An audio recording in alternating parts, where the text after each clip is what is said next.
सवाल उठ रहे हैं कि क्या अमेरिका युद्ध में फंस गया है। इसके बारे में कल भी मैंने आपको बताया था। अमेरिका के लिए ईरान युद्ध से बाहर निकलना अब मुश्किल है क्या?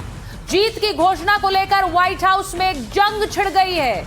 मिडिल ईस्ट युद्ध को लेकर टग ऑफ वॉर, जो कहते हैं ना, एक रस्सी को पकड़ लेते हैं, दोनों तरफ से खींचते हैं, जो अपनी तरफ खींच लेता है वो जीत जाता है। व्हाइट हाउस में भी ऐसा लग रहा है कि यही चल रहा है। ट्रंप के बयानों में बार बार बदलाव जो हो रहे हैं उससे खींचतान हो रही है। अब वहां पर विपक्ष भी उन्हें कह रहा है कि आपके पास कोई प्लान नहीं है, आप ये जंग हार रहे हैं। अब सलाहकारों और वरिष्ठ अधिकारियों में बहस भी तेज हो गई है कि क्या डोनाल्ड ट्रंप को हमने सही जानकारी दी है, क्या डोनाल्ड ट्रंप के फैसले सही है, इसे कैसे खत्म किया जाए, यह तय ही नहीं हो पा रहा है। सलाहकार और अधिकारियों के बीच दो अलग अलग विचार हैं। मानना है कि तेल की जो बढ़ती कीमतें हैं उनसे राजनीतिक नुकसान भी होगा, यानी पॉलिटिकल नुकसान होगा। तेल की बढ़ती कीमत जनता के बीच असंतोष पैदा कर रही है, क्योंकि आपको मैंने कल बताया था कि अमेरिका में भी पेट्रोल के दाम बढ़े। ऐसे हालात ट्रंप की लोकप्रियता को प्रभावित कर रहे हैं। तो जो बयान आ रहे हैं, क्या डोनाल्ड ट्रंप के वो बयान वाकई उनकी जीत पर मोहर लगाते हैं? आप खुद सोचिए। अब हमले ईरान के ठिकानों पर भी हो रहे हैं लगातार, और ये हमले इसलिए जरूरी हैं क्योंकि ये बताया जाए कि इस युद्ध में अमेरिका हावी है। इराक में भी ऐसा ही हमला हुआ जिसको लेकर अमेरिका पर आरोप लग रहे हैं। ये तस्वीर देखिए, इराक में भी ऐसे ही हमले हो रहे हैं। अब खबर यह भी है कि इजराइल ईरान के प्रॉक्सी हिजबुल्लाह पर भी एक्शन की तैयारी कर रहा है। इजराइल ने लेबनान में जमीनी सैन्य कार्रवाई तो शुरू की है, ये आदेश दे चुके हैं। यह फैसला ऐसे समय में लिया गया है जब लेबनान से लगातार रॉकेट और मिसाइल हमले हो रहे हैं और सीमा पर तनाव लगातार बढ़ता जा रहा है। इजरायली सेना का कहना है कि लेबनान में मौजूद ईरान समर्थित संगठन हिजबुल्लाह इजराइल के शहरों को निशाना बना रहा है, और इसको रोकने के लिए सेना को सीमा पार कर जमीनी ऑपरेशन शुरू करने की इजाजत दी गई है। अब सोचिए, इजराइल वहां जाकर जमीनी ऑपरेशन शुरू करेगा सीमा पार करके लेबनान के अंदर, और यहां क्या ईरान में जमीनी ऑपरेशन अमेरिका करेगा? ये दोनों ही एक समय पर होंगे क्या? मैं आपको बताऊं कि मैं इस वक्त नजर साहब के पास जा रही हूं, जो कि इस्लामिक स्कॉलर हैं और ईरान से सीधे हमारे साथ जुड़ रहे हैं, नजर अब्बास रिजवी साहब, और उनसे मैं पूछूंगी क्योंकि जो खबरें इस वक्त आ रही हैं। रिजवी साहब जरा बताइए, यूएसएस अब्राहम लिंकन को नुकसान पहुंचा दिया है ऐसा ईरान दावा कर रहा है। अमेरिका इसे सिर्फ मजाक की तरह ले रहा है। वो कह रहा है ऐसा हो सकता है क्या? ये जो सुप्रीमेसी बताई जाती है अमेरिकन मिलिट्री की, अमेरिकन फोर्सेस की, ये दुनिया में खत्म हो चुकी है। बार बार ये कहना कि अमेरिका बहुत ताकतवर है, अमेरिका बहुत ताकतवर है। अगर अमेरिका बहुत ताकतवर होता तो ईरान जैसा मुल्क वो 14 दिन तक टिक के मुकाबला ना करता। ईरान के पास मिसाइल पावर है जिसके जरिए से वो मिलिट्री बेसिस पे अटैक कर रहा है, मुसलसल अटैक कर रहा है, अमेरिका की फोर्सेस को नुकसान हो रहा है। लेकिन क्योंकि उनके यहाँ इतना हौसला नहीं है कि अपने नुकसान को कबूल कर सके। आप सोचें, इतने ज्यादा अटैक्स के बाद वो कह रहे हैं कि हमारे 11 फौजी जो हैं वो मारे गए हैं। कोई भी दुनिया का अक्लमंद इंसान इनको कबूल नहीं करेगा कि पिछले 14 दिन से लड़ाई चल रही है और वहां मुसलसल मिसाइल की बारिश हो रही है और सिर्फ 14 सैनिक मारे गए हैं। इसी तरीके से जो इनका अब्राहम लिंकन है उसको नुकसान हुआ है, हुआ है और वो पीछे खिसकते खिसकते इस वक्त जो है स्ट्रेट ऑफ हॉर्मुज से बहुत पीछे जा चुके हैं। अब नदर साहब, आप ये कह रहे हैं कि उसे नुकसान पहुंचा है और इसीलिए वो खिसक कर पीछे स्ट्रेट ऑफ हॉर्मुज से जा गया है। ये बहुत बड़ी खबर है क्योंकि यूएसएस अब्राहम लिंकन के जरिए ही वहां पर एक तरह की सुरक्षा का घेरा मिलता है खाड़ी देशों को। अब वहां ये कहा जा रहा है कि इजराइल जो है वो, ये नेतन्याहू कह रहा है कि लाइफ इंश्योरेंस जो है वो रिन्यू मत करिएगा अगर आप ईरान में हैं, उनके नेताओं की, क्योंकि वहां पर कभी भी हमला हो सकता है।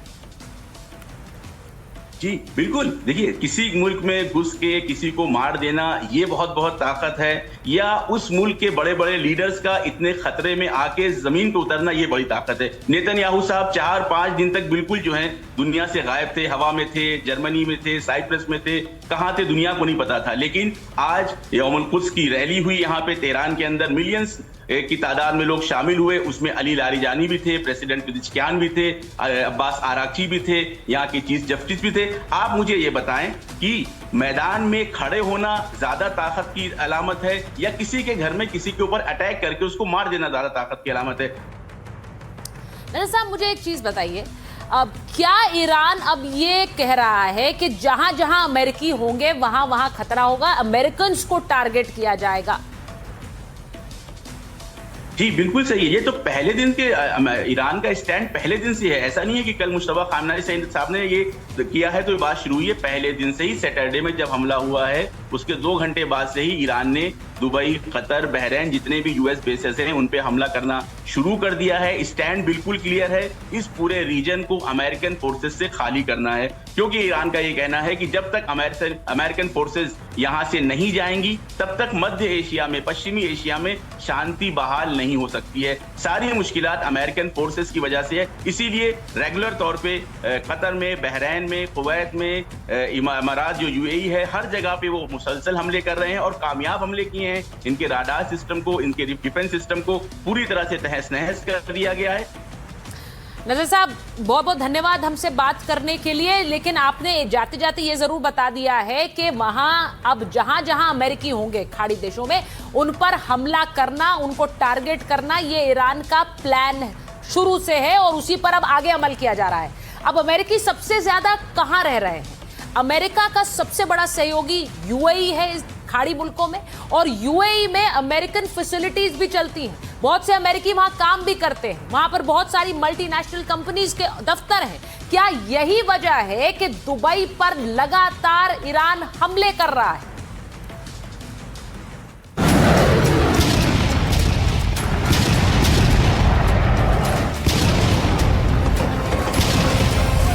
दुनिया के सबसे खूबसूरत शहर दुबई, दुनिया का सबसे बड़ा फाइनेंशियल हब दुबई, लेकिन ईरान का प्राइम टारगेट भी दुबई। दुबई में अमेरिकी सैन्य बेस नहीं,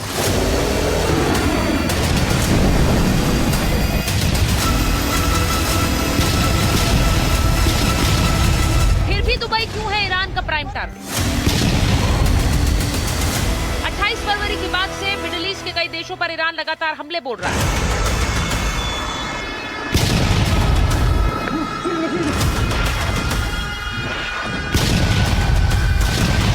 यूनाइटेड अरब एमिरेट्स भी इन्हीं में से एक है। बीते 14 दिनों से दुबई में इमरजेंसी लगी हुई है। हालात कब सुधरेंगे ये कोई नहीं जानता। ऐसे हालात की वजह से दुबई को लगातार कई बड़े नुकसान उठाने पड़ रहे हैं। लेकिन सबसे बड़ा सवाल यही है कि आखिर ईरान दुबई को निशाना क्यों बना रहा है? उसका जवाब इन 3 फैक्ट से समझा जा सकता है।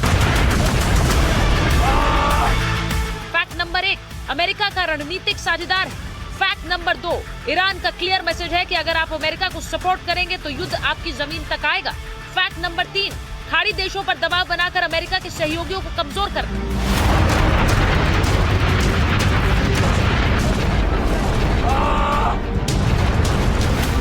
अभी तक यूएई ने ईरान के हमलों का जवाब नहीं दिया है, बल्कि सभी पक्षों से संयम की अपील की है। लेकिन ऐसी सारी अपील ईरान के ऊपर कोई असर नहीं डाल रही। ईरान ने खासकर दुबई और अबुधाबी को भारी संख्या में मिसाइल और ड्रोन से निशाना बनाया है। यूएई के रक्षा मंत्रालय ने कहा है कि ईरान ने यूएई की तरफ 1700 से ज्यादा मिसाइलें और 812 ड्रोन दागे, जिनमें दुबई और अबुधाबी सबसे ज्यादा प्रभावित रहे। दुबई को मिडिल ईस्ट के वॉल स्ट्रीट भी कहा जाता है। दुबई में दुनिया भर की बड़ी कंपनियों के दफ्तर हैं, लेकिन अब इन्हीं कंपनियों में ईरान के हमलों का डर बढ़ रहा है। ज्यादातर कंपनियों ने अपने कर्मचारियों को वर्क फ्रॉम होम करने की सलाह दी है।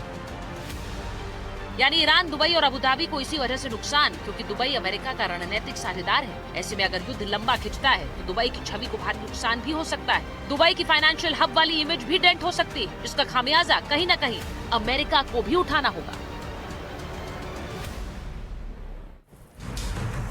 तो आप देख रहे हैं कि दुनिया में एक तरफ ईरान, अमेरिका, इजराइल के बीच इस जंग का असर है, वहीं इन सब के बीच आपको यह भी दिखाती हूं कि कैसे पाकिस्तान के नाम डेथ वारंट जारी हो गया। पर मैं ये कहूं कि इस्लामाबाद के नाम पर यह डेथ वारंट जारी हो गया है और यह वारंट अफगानिस्तान ने जारी कर दिया है। तालिबान ने पाकिस्तान को धमकी दी है कि अगर पाकिस्तान अफगानिस्तान के ऊपर बम गिराता रहेगा तो एक बड़ी युद्ध की शुरुआत कर देगा, जो फिर उसके हाथों में नहीं रहेगा। सीधे पाकिस्तान की राजधानी इस्लामाबाद के ऊपर बम गिराने की धमकी दे रहा है तालिबान। इन तमाम धमकियों और हलचल के बीच अमेरिका ने, क्योंकि तालिबान हम धमकी दे रहा है इस्लामाबाद बॉम्बिंग की, इसीलिए अमेरिका ने पाकिस्तान में अपने वाणिज्य दूतावास को स्थायी रूप से बंद करने का ऐलान कर दिया है। यह दूतावास अफगानिस्तान सीमा के करीब अमेरिका का सबसे अहम राजनयिक मिशन माना जाता रहा है। अमेरिकी विदेश विभाग ने इस फैसले की जानकारी अमेरिकी कांग्रेस को भी दी। अल्हम्दुलिल्लाह पाकिस्तान चौड़े हो रहा।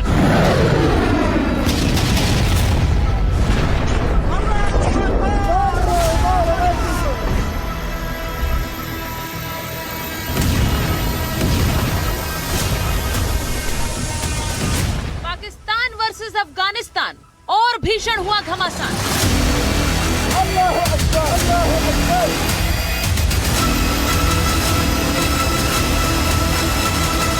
पाकिस्तान ने की एयर स्ट्राइक, दहल उठा अफगानिस्तान। अफगान की कार्रवाई, पाकिस्तान पर दागे ड्रोन। पाकिस्तान और अफगानिस्तान के बीच तनाव एक बार फिर से चरम पर। पाकिस्तान ने अफगानिस्तान के ऊपर बीते 24 घंटे में कई हवाई हमले किए, जिसके जवाब में अफगानिस्तान भी पाकिस्तान के ऊपर बड़ी जवाबी कार्रवाई करने की तैयारी में।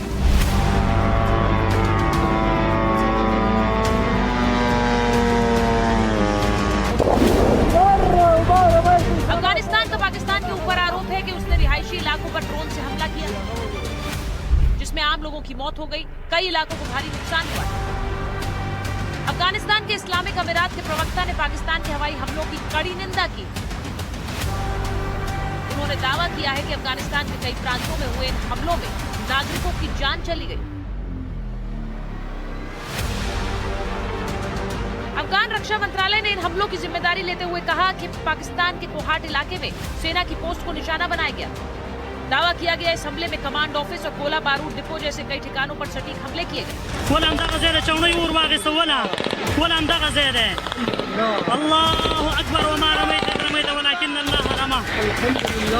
जाहिर है पश्चिम एशिया के बाद भारत की सीमा से सटे इन दो पड़ोसी देशों के हालात चिंताजनक बन गए हैं। वहीं इस मामले पर भारत की भी पैनी नजर।